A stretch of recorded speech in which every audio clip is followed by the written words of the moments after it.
Oi, pessoal, tudo bem?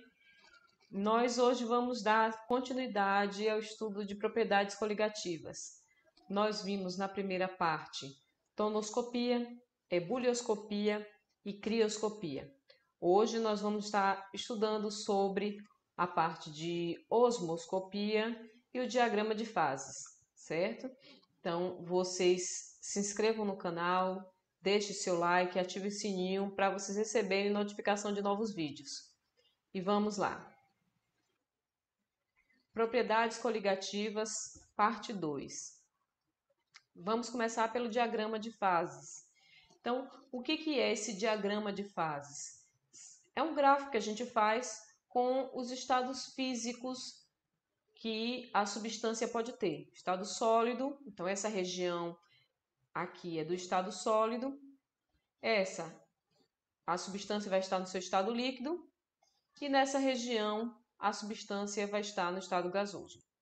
O gráfico fica parecendo uma taça, certo? Então, dentro da taça, estado líquido, tá? É o líquido, certo? E aí a gente pode determinar alguns pontos. Esses pontos vão estar em que estado físico? Vamos ver o primeiro ponto. Esse ponto aqui, nós encontramos a substância no estado sólido e líquido. Está ocorrendo a fusão da substância. Tem em cima da linha os três estados. Esses pontos que são encontrados nessa região estão sólidos, esses pontos que nessa região estão líquidos e aqui nessa região no estado gasoso. Mas em cima da linha, em cima do gráfico, a gente vai encontrar a substância em dois estados físicos. Nesse caso aqui, como está na região entre o estado sólido e líquido, aqui vai estar ocorrendo a fusão.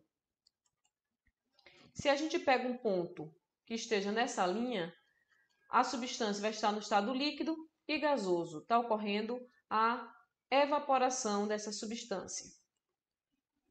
E aqui?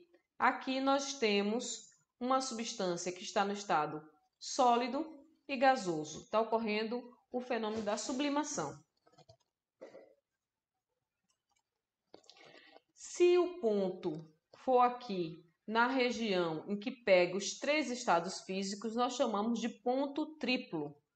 Por quê? Porque ele vai ser encontrado nos três estados físicos: sólido, líquido e gasoso. Então, na natureza, nós também podemos encontrar substâncias no estado com os três estados físicos, certo? Aí a gente chama de ponto triplo. Bom, agora nós vamos estar trabalhando com a osmoscopia, osmose. Então, nessa região, nós encontramos uma solução diluída. O que é uma solução diluída? Que tem pouca quantidade de soluto. Nessa região aqui, uma solução concentrada, tem uma maior quantidade de soluto. O que está aqui em azul é uma membrana semipermeável. O que vai estar acontecendo quando a gente coloca duas soluções assim diferentes, concentrações diferentes, e uma membrana entre elas?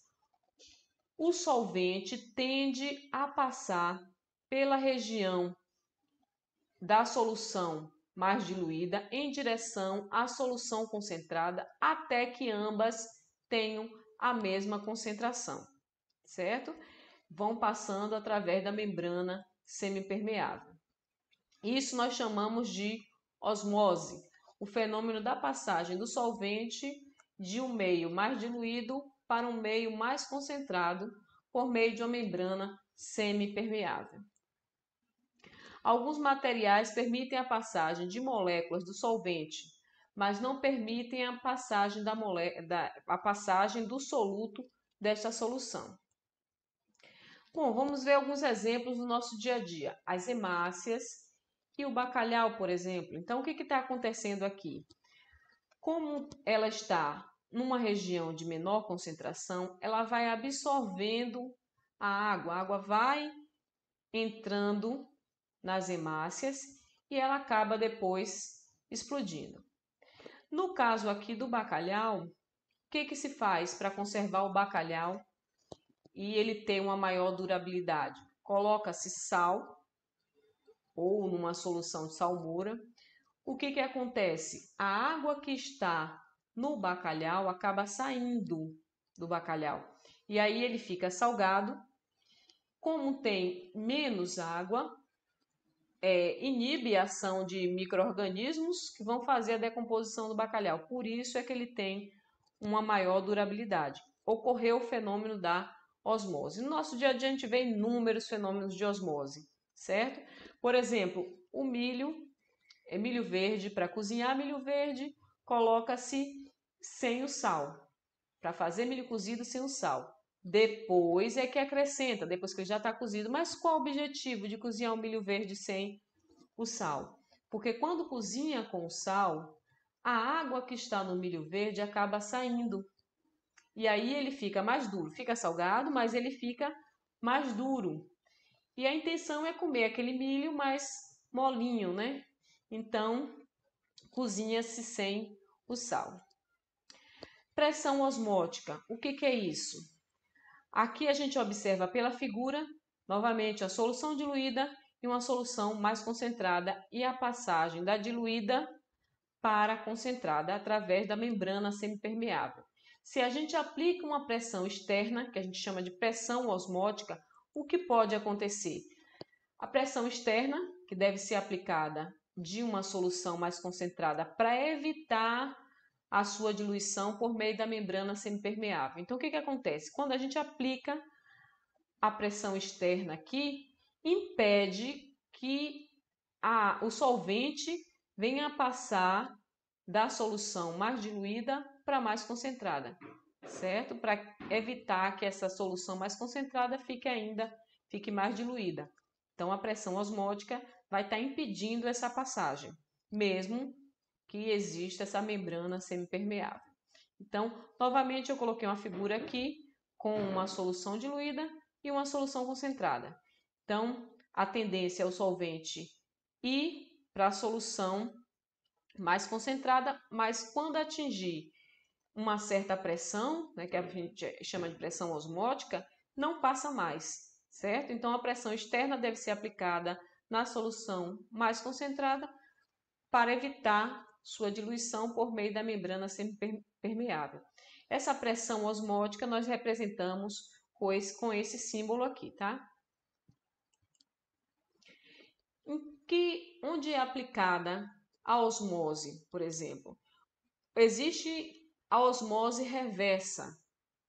Então, nos dessalinizadores, em regiões onde não tem água doce, então tem que se aproveitar a água do mar para ter água doce, para que possa a população estar ingerindo água potável. Então, o que se faz?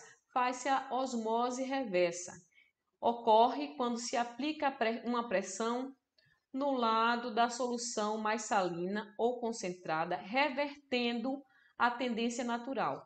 O que seria essa tendência natural? Da solução mais diluída e para a solução mais concentrada. Então, se aplica-se uma pressão maior, ocorre o inverso, vai da solução de maior concentração para a solução mais diluída, certo? Isso acontece com os dessalinizadores, fazendo com que se obtenha água doce a partir da água do mar. Gente, essa aula ficou mais curtinha, né? Espero que vocês tenham entendido. Bons estudos. Eu vou estar deixando aqui uma atividade, o link de uma atividade. Vocês entrem, façam a atividade e à medida que vocês forem enviando, eu vou estar recebendo e corrigindo essa atividade de vocês, tá? Tchauzinho, fiquem com Deus e até a próxima.